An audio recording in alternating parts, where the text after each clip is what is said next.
On that cold Tuesday morning, I first heard it. A delicate knock on my door, soft and tentative. At first, I thought the postman was knocking. Usually, mornings in my apartment building are quiet, where everybody seems to walk with their own footsteps. I shuffled my way across the living room in my slippers, the wooden floor freezing to my feet. A slight chill came in through the edges of the windows, causing the air to have a slight metallic taste to it. I broke the embrace of the door and pulled the door open. No one. Nothing but the stillness of the hallway and the familiar hum of the ancient radiator pipes. I thought to look down, and my stomach turned. At my doorstep was a small wicker basket. I kneel down, brushing my fingers over the rough weave of the handle. Inside was a baby girl. She was wrapped in a ragged pink blanket, with cute little cheeks flushed from the cold, with little fingers curled up beside her face. Her eyes were closed, but her tiny lips quivered as if she was just crying. And then I noticed a folded piece of paper pinned to the blanket. I stood frozen. My mind couldn't grasp what was happening. A baby. All alone, on my doorstep. My heart raced.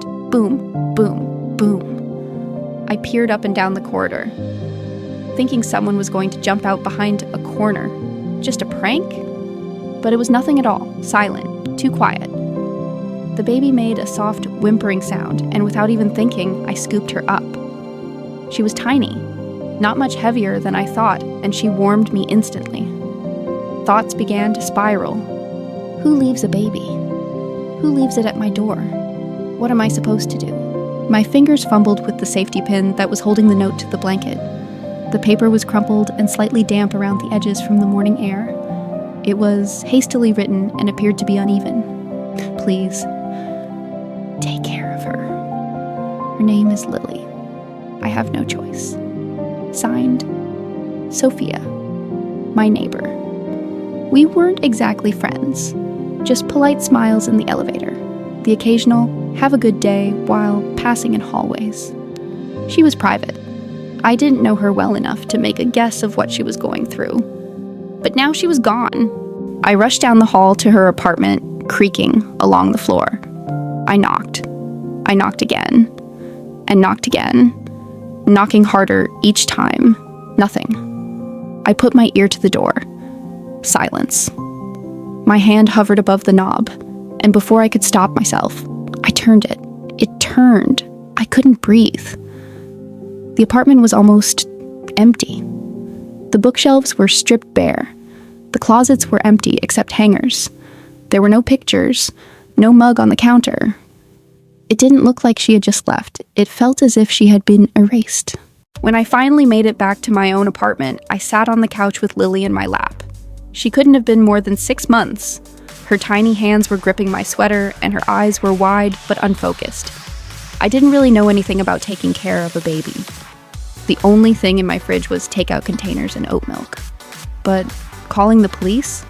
Something in the pit of my stomach said, no.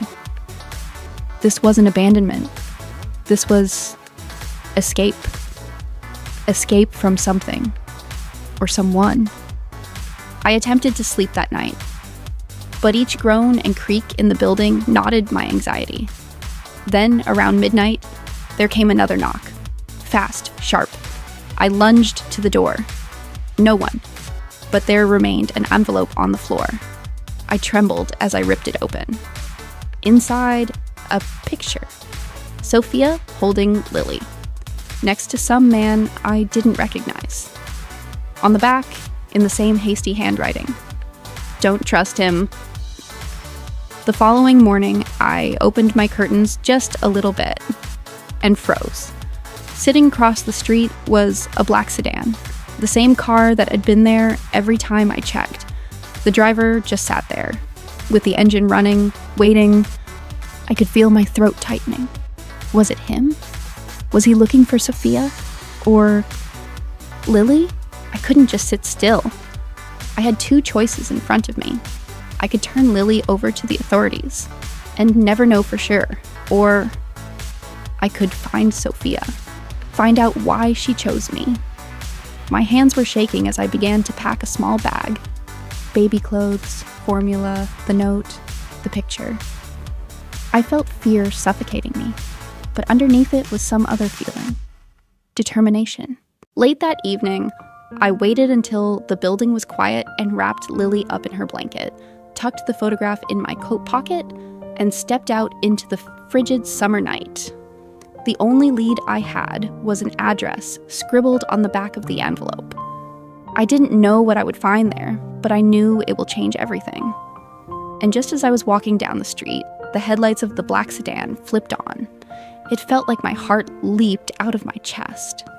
I was walking straight into the most dangerous secret of my life.